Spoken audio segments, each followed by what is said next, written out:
টাকা পাঠাইছি, বাড়ি কই? এই ঘর কই? ঘর করে নাকি লিগা? টাকা কই? টাকা যে পাঠাইছিস, কবে পাঠাইছিস, কার কাছে পাঠাইছিস? 1 টাকাও তো পাই নাই। ঘর তুলুম কি দিয়া? 1 টাকাও পান নাই আব্বা? না মা 1 টাকাও পান নাই? টাকা দিই নাই আমি? না পাইনি তো। সব হজম করে ফেলাইছেন খায়া, সব হজম করে ফেলাইছেন। সি সি সি সি আব্বা, আমি আমার বড় এত বোকা জোগাড় করছি শুধু আপনাকে লাগা। আপনারা বিদেশ যাওয়ার সময় আমার পারমিশন দিছিলেন, আপনাকে অনুমতি দিয়েছিলাম, কইছেন আমার বিদেশ যেতে, দেন নাই কেউ। অথচ আমার শ্বশুর 5 লক্ষ টাকা খরচ করে আমার বিদেশ পাঠাইছে। হ, এখন তো বউ আর শ্বশুরই আপন, আমরা তো কিছু লাগি না। থাক মা, আর কথা কওয়া লাগবো না। আমার লক্ষ্মী বউটা, আমি এখন বুঝতেছি আমার বউটা কত লক্ষ্মী। আমি আমার বউর শাসাইছি আপনাকে লাগা। আমি চলে গেলাম ওখানে, আমি উঠলাম না এই বাড়িতে। থাকেন আপনারা।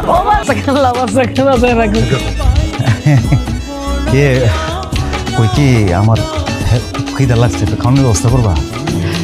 তুমি ঘরে আসো, আমি ভাত বেড়ে খাওয়াইতেছি। আসো আসো। আমায় কতক্ষণ আর এনে খাড়াই থাকবা? এত অস্থির হইছো কেন? ঘরে চলো, শরবত খাও, ঠান্ডাও, তারপরে কথা হইব। এত অস্থির হয়ে কিছু নাই, চলো ঘরে চলো। তাই কইতাছি কি, তুমি কিন্তু কাগজপত্র নিয়ে আব্বার লগে কোনো কথাই কইতে যাইও না, তাহলে কিন্তু তুমি আব্বার কাছে ছোট হয়ে যাবা।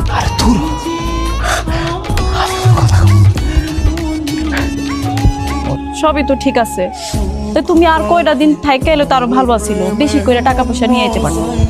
ও বিদেশের কষ্ট আর বাংলা পরিশ্রম আর সহ্য হয় না, খুব কষ্ট। আরে শ্বশুর বাড়ি ঘর বানাইছে, এনে কারণের কি আছে?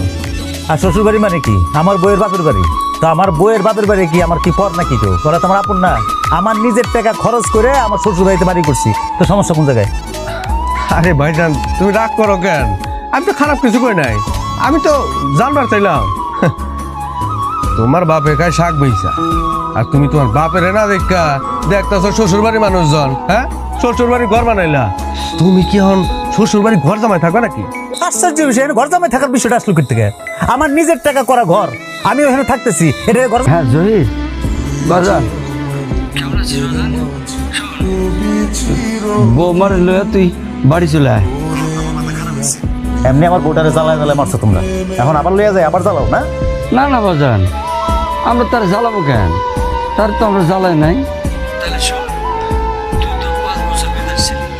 যে 5 বছর তুই বিদেশ ছিলি, ওই 5 বছরে বৌমা বড় জোর 5 সপ্তাহ এই বাড়িতে আসছিল।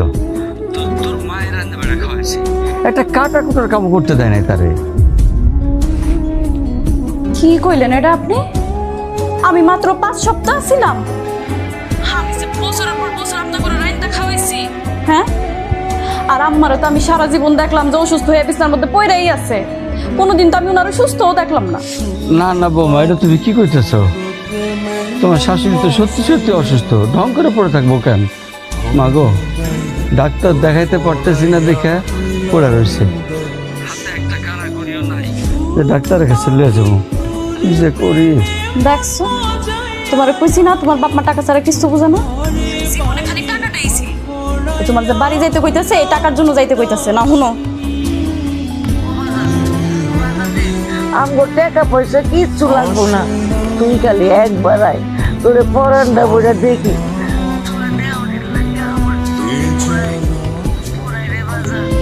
এমন পাশা নইলি কেন বাজান তুই?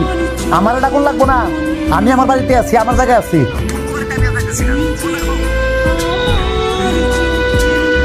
কাইটা দিল, কি করলো? আইব না। এই যে, একটা কাজের কাজ করলা, একটা বেড়া মানুষের মতন কাজ করলা। আমি না বুঝলাম না, একটা মানুষ সারাটা জীবন কেমন অসুস্থ থাকে? আমার মনে হয় কি, এই অসুস্থতার নাটক কইরা তোমার কাছ থেকে টাকা নেওয়ার ধান্দা করে তোমার মা। অত সোজা? আমি বোকা তো না, আমি টাকার গাছ। হেরা খালি কইলো আর আমার ঝাড়ে দিল, আমি তাকে টাকা দিয়ে দিলাম। অত বোকা না আমি। থাক, অসুখ না, তুমি চিন্তা করো না। দাও ফোনটা আমার কাছে। খবরদার, আর ফোন দিলে ধরবো না বললাম।